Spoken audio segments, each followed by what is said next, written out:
सगळ्यांचं हार्दिक स्वागत आहे आपल्या यूट्यूब चॅनलवरती. आता थंडीचे दिवस कमी व्हायला लागले व गरमी उन्हाळा सुरुवात व्हायला लागली. तशी तशी या ठिकाणी मोठ्या प्रमाणात हिरव्या पालेभाज्या, त्याचबरोबर अनेक हिरव्या भाज्यांची मागणी वाढलेली असते. म्हणून आपण कमी पाण्यावर भाज्यांची निर्मिती करून या ठिकाणी चांगला फायदा नफा कमवू शकतो.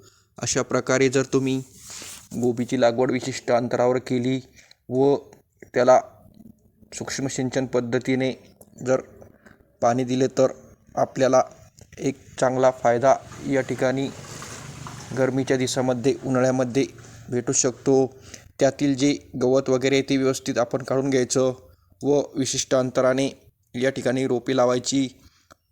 त्यानंतर त्याला हलक्या पद्धतीचं पाणी दिल्यानंतर रोपांची वाढ होत असते व वाढ झाल्यानंतर त्याची योग्य अंतराने आपण काढणी या ठिकाणी करू शकतो. धन्यवाद.